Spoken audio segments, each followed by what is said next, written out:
അങ്ങനെയാണോ കാര്യങ്ങളുടെ കിടപ്പ്? ബാക്കി ഞാൻ ഏറ്റു. നീ വിചാരിക്കുന്ന പോലെ അത്ര എളുപ്പമല്ല ഇത്. ഇതെങ്ങനെയെങ്കിലും കൂടെ സീരിയസ് ആയിട്ട് എടുത്തേ പറ്റൂ. ഉള്ള ജയിലിൽ കിടന്ന് അളവുകൾ 18 പയറ്റി തെളിഞ്ഞ് എനിക്ക് ഇതിൽ പ്രശ്നമല്ല. നീ വിഷമിക്കണ്ട പെണ്ണേ. അവൻ നിന്നെ കല്യാണം കഴിച്ചവനാണെങ്കിൽ നിന്നെ ഞാൻ അവന്റെ കൂടെ ജീവിപ്പിക്കും. അങ്ങനെ കോടി പുണ്യം കിട്ടും.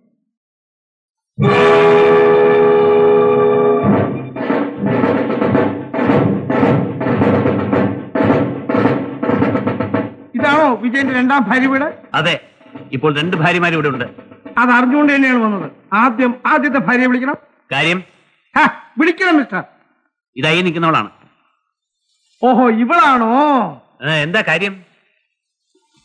ഇവിടെ ഒരു കൊലപ്പള്ളിയാണ് മിസ്റ്റർ.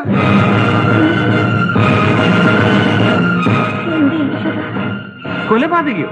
അതെ, 2 ആഴ്ചയായി ഇവൾ ഞങ്ങളെ ചുറ്റിക്കാൻ തുടങ്ങിയിട്ട്. എനിക്കൊന്നും മനസ്സിലാവുന്നില്ല. മനസ്സിലാക്കി തരാം. കേവലം ഒരു സ്വർണ്ണമാലയ്ക്ക് വേണ്ടി ഉറങ്ങിക്കിടന്ന ഒരു പിഞ്ചു കുഞ്ഞിന്റെ കഴുത്ത്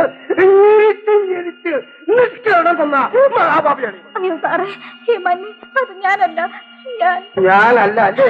നീയല്ലേ വിജയന്റെ ആദ്യത്തെ ഭാര്യ? ഞാനൊരു നാടക നടിയാണ്. ഈ ദുഷ്ടന്റെ വാക്ക് കേട്ട് ഞാൻ ഇവിടെ അഭിനയിക്കാൻ വന്നതാ. എന്ത് പറഞ്ഞു?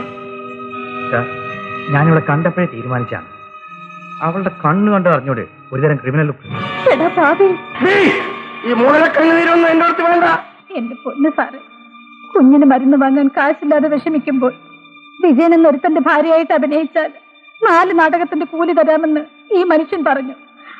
അത് വിശ്വസിച്ച് വന്നവളാണ് സാറേ ഞാൻ. എന്റെ മുമ്പിൽ നീ അഭിനയിക്കുകയാണോ? അല്ല സാറേ, ഇത് സത്യമാണ്. ഇവിടെ പറയുന്നത് നേരാണോ മിസ്റ്റർ? എനിക്കറിയില്ല. ഈ സ്ത്രീയെ ഞാൻ കണ്ടിട്ട് പോലുമില്ല. അനാവശ്യം പറയുന്നു. അമ്മേ, ഒന്ന് പറയൂ അമ്മേ. ഇവരാരും ഞാൻ പറയുന്നത് വിശ്വസിക്കുന്നില്ല. നിങ്ങൾ ഒരു സ്ത്രീയല്ലേ, ഒരു അമ്മയല്ലേ? സംസാരത്തോടെ നേരെയുള്ള നടക്ക് സ്റ്റേഷനിലേക്ക്.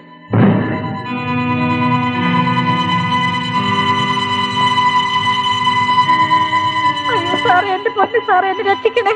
സാറോ? നീ എന്റെ ഭാര്യയല്ലേ? അയ്യോ ഭഗവതേ, ഗുരുവായൂരപ്പ, എന്നെ രക്ഷിക്കാൻ ആരുമില്ലേ? അറിഞ്ഞുകൊണ്ട് ഞാൻ ഒരു പാപവും ചെയ്തിട്ടില്ല. എന്റെ കുഞ്ഞിന് വേണ്ടി ഞാൻ അഭിനയിച്ചു പോയതാണ്.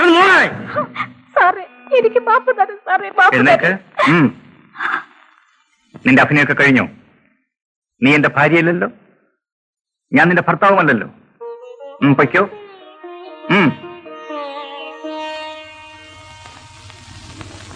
നിൽക്കവിടെ.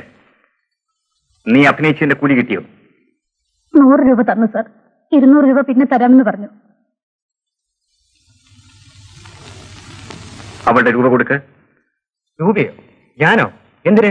നീ കൊടുക്കുന്നോ അതോ ഞാൻ കൊടുപ്പിക്കട്ടോ?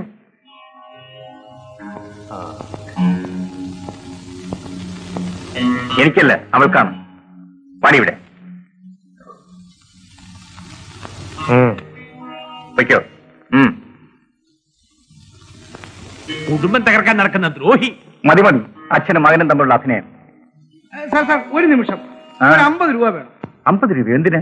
ഈ പോലീസ് സ്റ്റേഷൻ വാടകയ്ക്ക് കാശ് കൊടുക്കണ്ടായോ? ഓ, 50 രൂപ കൊടുക്ക്. ഇവിടെ തന്നോടാ പറഞ്ഞ 50 രൂപ കൊടുക്കാൻ. കണ്ടോ അമ്മാവ, 380 രൂപ അനാവശ്യമായിട്ട് ചിലവായി. ഇത് ആരുടെ രൂപയാ? ഉഷയുടെ രൂപയാ. ഉഷ ആരാ? എടാ കൊച്ചിനെ, ഉഷ ആരാ? എഴുതാരെ, ഉഷ ആരാ? സാറിന്റെ ഭാര്യ. എന്റെ ഭാര്യ. അമ്മാവ, കൊച്ചോട് പറഞ്ഞേക്കണം രൂപയെന്ന് അനാവശ്യമായിട്ട് ചിലവാക്കരുതെന്ന്. എഴുതാനടന്ന് തന്റെ അഭിനയം കഴിഞ്ഞില്ലേ? പിന്നെ എന്താ കറങ്ങി നടക്കുന്നത്? പോ. അയാൾ പോകാനൊന്നും വന്നതല്ല. രൈരുനാൾ ഇനി ഇവിടെ തന്നെ താമസിക്കും. എങ്ങനെ ഇരിക്കുന്നു നിന്റെയൊക്കെ വിശ്വാസങ്ങൾ? രൈരുനാരെ വരൂ.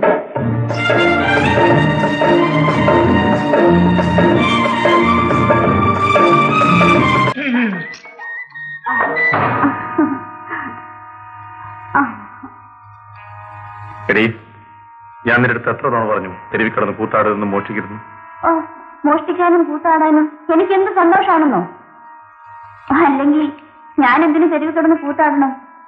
ഇവിടുത്തെ കാര്യങ്ങളെല്ലാം ചേട്ടൻ നല്ല ഭംഗിയായിട്ട് നോക്കുന്നുണ്ടല്ലോ.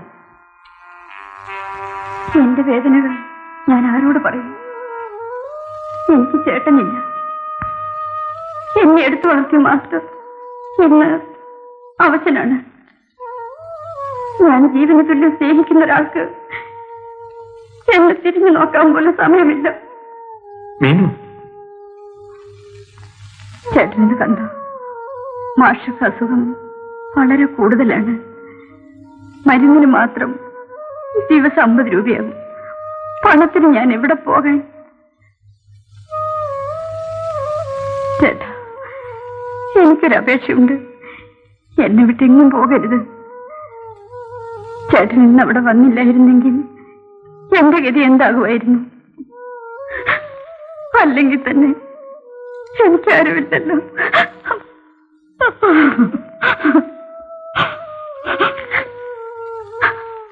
മീനു, ഇതാണ് തെരുവിൽ നിന്ന് കിട്ടിയത്.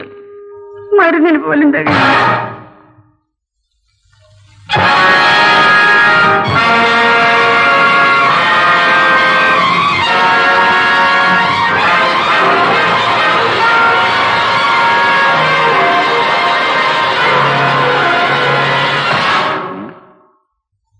ചേട്ടാ,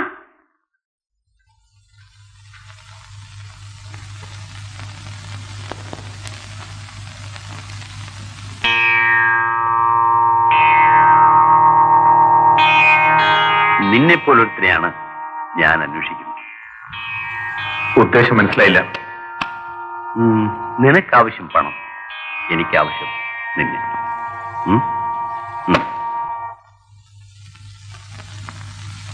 പക്ഷേ ആ കോൺട്രാക്ടർക്ക് 50,000 രൂപ കൊടുക്കും. ചെക്കൊപ്പിട്ടേക്ക്. ഉഷേ, ചെക്കൊപ്പിടാൻ വരട്ടെ. 1,00,000 രൂപ കൊടുത്തതല്ലേ? കണക്കെല്ലാം പിന്നെ നോക്കാം. അല്ല, ആ കണക്ക് എനിക്കൂടെ ഒന്ന് അറിയണം. മാവാ, ഉഷ ആരാണ്? ഉഷ ആരാണ്? നിങ്ങൾ പറയൂ, ഉഷ ആരാണ്? ഉഷ എന്റെ ഭാര്യയാണ്. നിർത്തടാ. കുറെ നാളുകളായി ഉഷയുടെ ഭർത്താവാണെന്നും പറഞ്ഞ് ഇവിടെ തുള്ളുന്നു. ഇനി ഞാനിത് അനുവദിക്കില്ല. അമ്മാവാ, ഒരു ഭാര്യയുടെ സ്വത്തിന്റെ പരിപൂർണ അവകാശം അവരുടെ ഭർത്താവിനാണ്. അത് എപ്പോ എങ്ങനെ ചിലവഴിക്കണമെന്ന് അവരുടെ ഭർത്താവ് തീരുമാനിച്ചുകൊള്ളും. നീ ചെക്കോപ്പറേടി.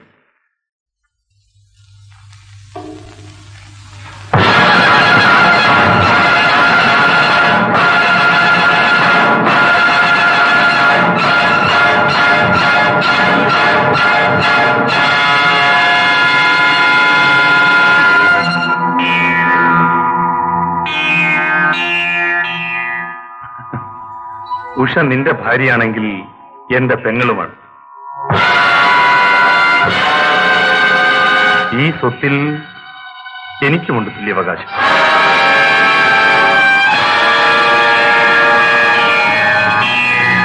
കാലെടുക്കണ.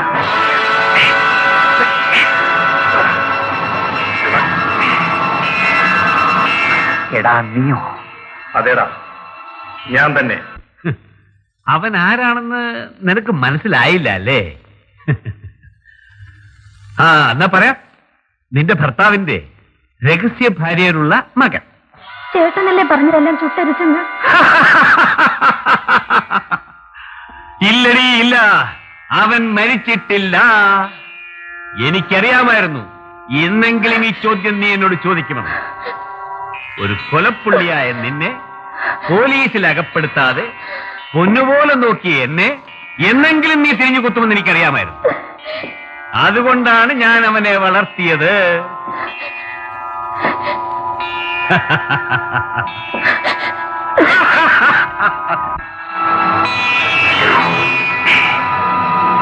എന്താ നിന്റെ ഉദ്ദേശം? നിന്റെ ഉദ്ദേശം തന്നെടാ. അത് നിന്നെ കൊണ്ടാകും. ആകൂന്ന് ഞാൻ നോക്കട്ടെ.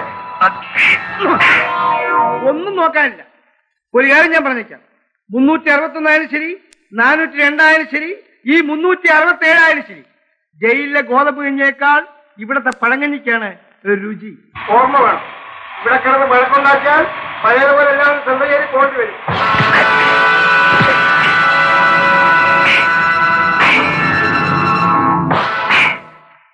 ഇതെല്ലാം അവിടെ നടക്കില്ലടാ.